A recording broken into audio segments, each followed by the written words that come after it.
The Piano Guys is back with a medley of Christmas songs from Angels We Have Heard on High to Little Drummer Boy, played on nothing but, what else, a piano. The group's video has been viewed almost 1,000,000 times since it was uploaded last Friday, and I remember Claire interviewing them here. Magandang araw, mga kaibigan.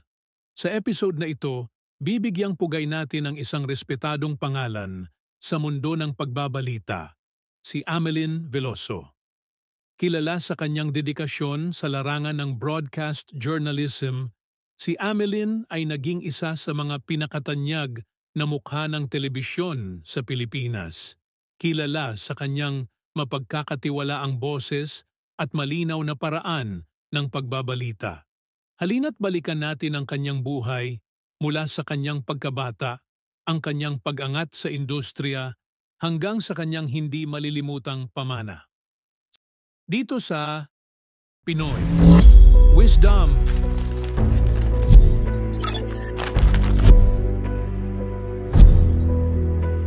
Si Amelin Esther Veloso ay ipinanganak noong Abril 25, 1974 sa lungsod ng Cebu.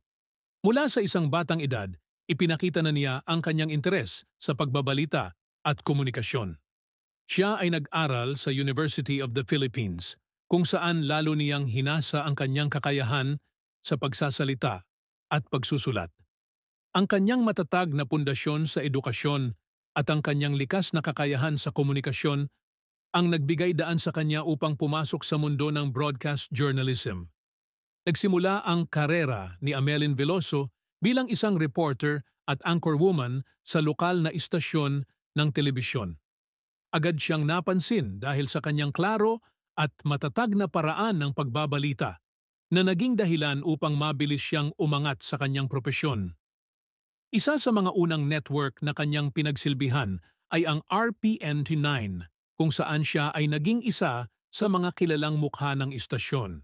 Kalaunan, lumipat siya sa ABS-CBN News Channel, ANC, kung saan lalo pang sumikat si Amelin dahil sa kanyang husay bilang news anchor. Kabilang siya sa mga nag-ulat ng pinakamalalaking balita ng bansa na naging dahilan upang maging isa siya sa mga pinakakilalang broadcaster sa Pilipinas. Ang kanyang mapanuri ngunit patas na paraan ng pag-uulat ay nagdala sa kanya ng tiwala mula sa publiko.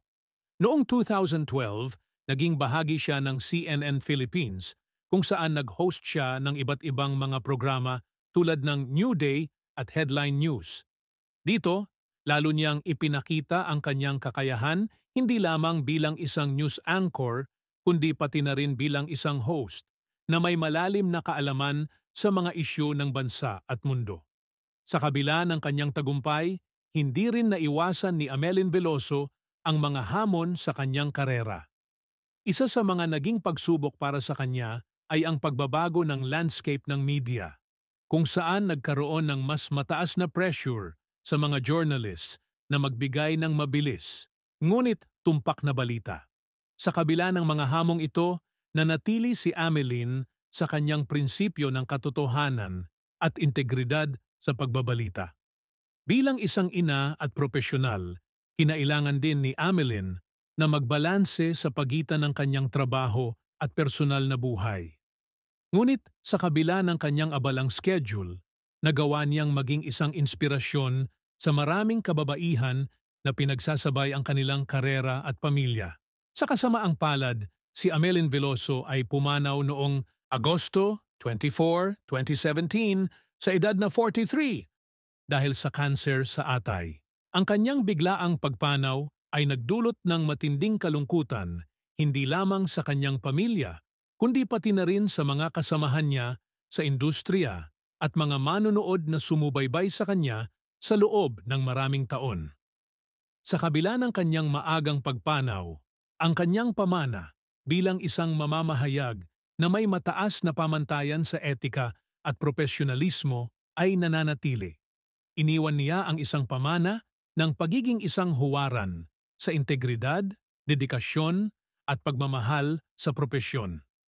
Ang kanyang mga programa at balita ay patuloy na nagsisilbing inspirasyon sa mga bagong henerasyon ng mga mamamahayag at broadcasters.